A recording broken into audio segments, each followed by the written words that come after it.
कपड़े धोने वाली बहू। शादी के पहले से ही विभा को कपड़े धोने का बड़ा शौक था। कभी नल के नीचे तो कभी तालाब के पास। अरे मेरी नीली वाली लुंगी नहीं दिख रही है। विभा की अम्मा, कहाँ रखी है लुंगी? अरे वो तो विभा ने परसों ही धोकर रखी थी आपकी अलमारी में, देखो वहीं होगी। वो ना मैंने आज धो दी, मुझे लगा कि गंदी हो गई होगी। अरे कैसे गंदी हो गई थी? उसे तो मैंने पहना भी नहीं। हे भगवान, इस लड़की के कपड़े धोने की आदत से परेशान हो गया हूँ मैं। जितना तो घर में राशन नहीं आता, उससे कहीं ज्यादा डिटर्जेंट पाउडर का खर्चा है। इसकी शादी करवा दो, शादी जाए अपने घर में ही करे काम, फिर चाहे घर के कपड़े धोने हो या पूरे गांव के। हाँ ठीक बोल रही हूँ, देखता हूँ मैं कोई लड़का। वो दिन भी आ जाता है जब विभा को देखने लड़के वाले आ जाते हैं। लड़की मुझे अच्छी लगी। होने वाली सास कहती है, बेटी अगर कुछ पूछना है तो पूछ लो। वैसे तो हमारी लड़की बहुत ही शर्मीली है, जो बोल दो वो मान लेती है, इसे क्या पूछना होगा। अरे कैसी बात कर रही हो माँ, मुझे इन लोगों के घर रहना है, सवाल तो कई है। हाँ हाँ बेटा, पूछ लो ना, क्या पूछना है। आप लोगों के घर कपड़े कौन धोता है? सास का मुंह बन जाता है।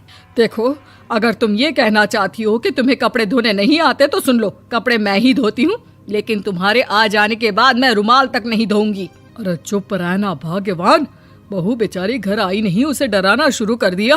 वो क्या है ना बिटिया, अभी तक तो ये कल्लू की माँ ही धोती थी, लेकिन अब तुम्हारे पापा तो दहेज में वॉशिंग मशीन देंगे ही। तभी विभा की माँ बोल पड़ती है, सवाल भी पूछा तो क्या। वैसे भाई साहब, मशीन की तो फिर भी कपड़े धोने की कैपेसिटी होती है। मतलब जो बिटिया दे रहे हैं ना विभा, इसे कपड़े धोने का बहुत शौक है। ये आप लोगों के क्या, आस पड़ोस गांव मोहल्ले सबके कपड़े धो दे और उफ तक ना करे। बाहर देखा नहीं आपने कितने कपड़े सूख रहे हैं? सब हमारी बिटिया ने ही तो धोए हैं। बस भी करो ना माँ, शर्म आ रही इतनी तारीफ सुनकर। और तो और एक दाग निकाल कर दिखाओ तो मान जाऊं। हाँ अच्छा, माफ करना बेटा, मैंने गलत समझा। हमें तो रिश्ता बहुत पसंद है। और ऐसे जुड़ जाता है रिश्ता कपड़े धोने का शौक रखने वाली विभा का। उसकी शादी हो जाती है कोयला फैक्ट्री में काम करने वाले कल्लू के साथ। शादी के बाद अचानक विभा चिल्लाती हुई सास के पास आती है। सासू माँ, अरे सासू माँ कहाँ है आप? ये तो धोखा है, धोखा दिया आप लोगों ने मुझे।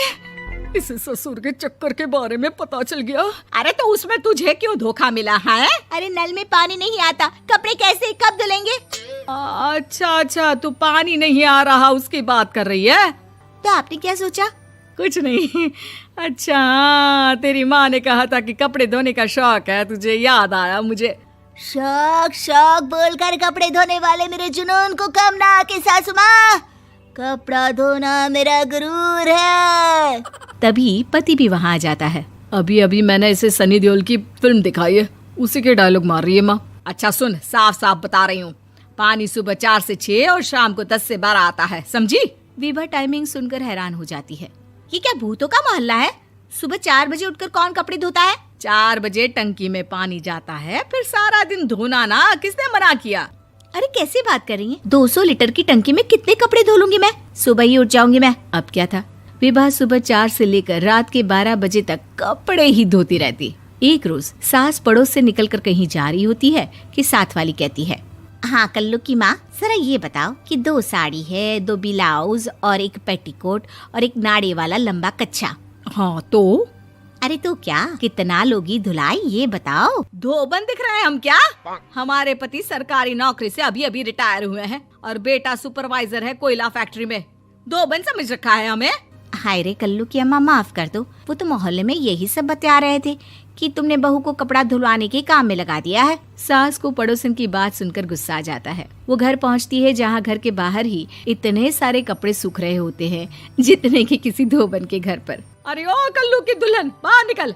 माँ जी यहीं आ जाओ, बाथरूम में चादर धो रहे हैं हम। अरे अभी हम धोते हैं, तुमको बाहर निकलो। ये आस पड़ोस वाले बोल रहे हैं कि हम बहू से कपड़े धुलवा कर उसे कपड़ा धोने वाली बना दिए हैं।